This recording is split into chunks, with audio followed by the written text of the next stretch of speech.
नमः शिवाय। श्री शिव महापुराण रुद्र संहिता पार्वती खंड अध्याय 140।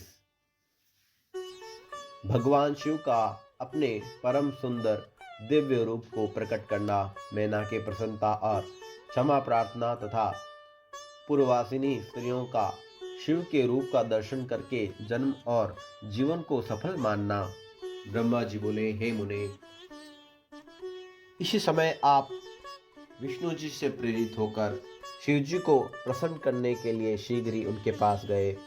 वहां जाकर देव कार्य करने की इच्छा से आपने अनेक प्रकार के स्तोत्रों से स्तुति करके रुद्र को भली भांति समझाया। तब सदाशिव शंभु ने आपकी बात सुनकर अपनी कृपालुता दिखाई और प्रेम पूर्वक अद्भुत दिव्य और उत्तम स्वरूप धारण कर लिया।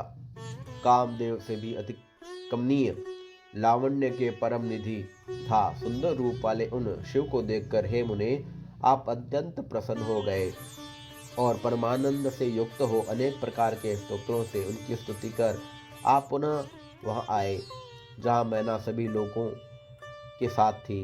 हे मुने, वहां आकर अत्यंत हर्षित तथा प्रेम युक्त आप हिमालय की पत्नी मैना को हर्षित करते हुए यह वचन कहने लगे। नारद जी बोले, हे विशाल नेत्रों वाली मैने, आप शिवजी के अति उत्तम रूप को देखिए। उन्हीं करुणामय शंकर ने यह महती कृपा की है। ब्रह्मा जी बोले, यह बात सुनकर शैलकामिनी मैना विस्मित हो परमानंद प्रदान करने वाले शिव स्वरूप को देखने लगी। वह रूप करोड़ों सूर्य के समान क्रांतिमान, सभी अंगों से सुंदर, विचित्र वस्त्र से युक्त, अनेक आभूषणों से अलंकृत, अत्यंत प्रसन्न सुंदर हास्य से युक्त, लावण्य में मन को मोहने वाला, गौर आभा वाला, क्रांति संपन्न, चंद्र रेखा से विभूषित, विष्णु आदि सभी देवताओं से प्रेम पूर्वक सेवित, सिर पर सूर्य तथा चंद्रमा के द्वारा लगाए गए छत्र से शोभायमान, अत्यंत शोभायमान, सभी प्रकार के रमणीय था। आभूषणों से विभूषित उनके वाहन की महाशोभा का तो वर्णन ही नहीं किया जा सकता। गंगा और यमुना उन पर चवर ढुला रही थी और आठों सिद्धियां उनके आगे सुंदर नृत्य कर रही थी। उस समय मेरे तथा शिव के साथ विष्णु, इंद्र आदि सभी देवता अपने अपने वेश धारण कर चले रहे थे। महान मोद में भरे हुए तथा अनेक प्रकार के रूपों वाले गण उन समय जय जयकार करते हुए शिवजी के आगे आगे चल रहे थे। सिद्ध अन्य देवता, महामंगलकारी मुनिगण तथा अन्य लोग भी प्रसन्न होकर शिवजी के साथ चल रहे थे। इसी प्रकार सजे हुए सभी देवता अपनी स्त्रियों को साथ ले कौतूहल से युक्त हो परम ब्रह्म शिवजी को स्तुति करते हुए चल रहे थे। समस्त अप्सराओं को साथ लिए हुए विश्ववस्तु तथा गंधर्व शिवजी के महान यश का गान करते हुए उनके आगे आगे चल रहे थे। हे मुनि श्रेष्ठ, इस प्रकार हिमालय के द्वार पर शंकर जी के जाते समय अनेक प्रकार के महोत्सव हो रहे थे। हे मुनीश्वर, उस समय परमात्मा शंकर की जैसी शोभा थी, उनका विशेष रूप वर्णन कौन कर सकता है। हे मुने, इस प्रकार रूप वाले उन शिवजी को देखकर मैना क्षण भर के लिए चित्र लिखित समान हो गई। इसके बाद वे प्रेम पूर्वक यह वचन कहने लगी। मैना बोली, हे महेशान, मेरी पुत्री धन्य है जिसने कठिन तपस्या की, जिसके प्रभाव से आप यहाँ मेरे घर पधारे हैं।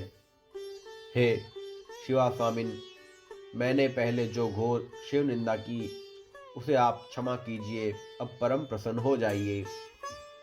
ब्रह्मा जी बोले, शैल प्रिया मैना ने इस प्रकार कहकर चंद्रमौली की स्तुति कर अत्यंत लज्जित हो हाथ जोड़कर प्रणाम किया। उसी समय नगर की बहुत सी स्त्रियां अपना अपना सारा काम छोड़कर शिव दर्शन की इच्छा से वहां पहुंच गई। स्नान करती हुई कोई स्त्री स्नान चूर्ण लिए लिए कौतूहल में भरकर गिरजापति शंकर को देखने के लिए पहुंच गई। कोई स्त्री अपने स्वामिन की सेवा छोड़कर हाथ में सुंदर झवन लिए हुए अपनी सखी के साथ शंकर जी के दर्शन के लिए प्रेम पूर्वक चली गई। कोई स्तनपान करते हुए अपने बालों को अतृप्त ही छोड़कर शिवजी के दर्शन की इच्छा से आदर पूर्वक वहां चली गई।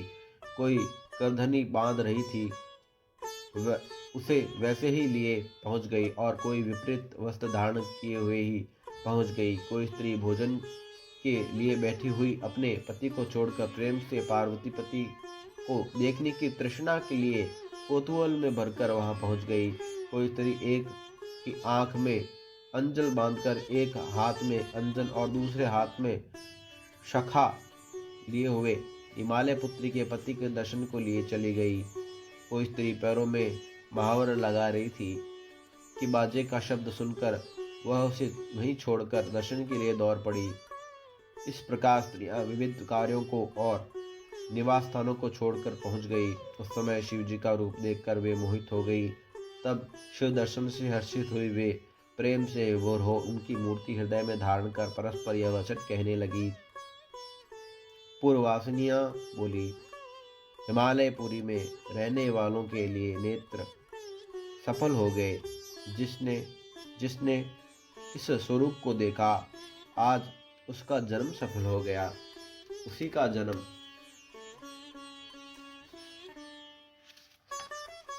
सफल हुआ है एवं उसी की क्रियाएं सफल हुई है। जिसने संपूर्ण पापों का नाश करने वाले साक्षात शिव का दर्शन किया है। पार्वती ने सब कुछ सिद्ध कर लिया जो उसने शिव के लिए तप किया। यह पार्वती शिव जी को पति रूप में प्राप्त कर धन्य तथा कृत्य कृत्य हो गई। यदि ब्रह्मा प्रसन्नता पूर्वक शिव की इस जोड़ी को न मिलाते तो उनका संपूर्ण श्रम व्यर्थ हो जाता। उन्होंने बहुत कठिन ठीक किया है जो यहाँ उत्तम जोड़ी का सहयोग कर दिया। इससे सभी के समस्त कार्यों की सार्थकता हो गई। बिना तपस्या के मनुष्यों को शिवजी का दर्शन दुर्लभ है। आज शिवजी के दर्शन से ही सभी लोग कृतार्थ हो गए। जिस प्रकार पूर्व समय में लक्ष्मी ने नारायण को पति रूप में प्राप्त किया था उसी प्रकार ये पार्वती देवी भी शिव को प्राप्त कर शोभित हो गई।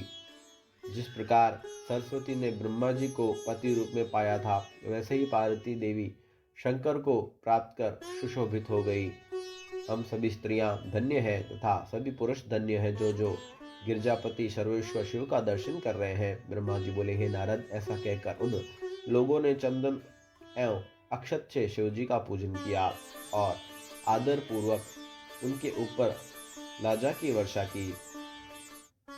इसके अंतर सभी स्त्रियां उत्सुक होकर मैना के साथ हाथ जोड़कर खड़ी हो गई और हिमालय तथा मैना के महान भाग्य की सराहना करने लगी। हे मुने, स्त्रियों के द्वारा कही गई इस प्रकार की शुभ बातों को सुनकर विष्णु आदि सभी देवता के साथ प्रभु अत्यंत प्रसन्न हुए। ओम नमः शिवाय। श्री शिव महापुराण रुद्र संहिता पार्वती खंड अध्याय 140 संपूर्ण हुआ।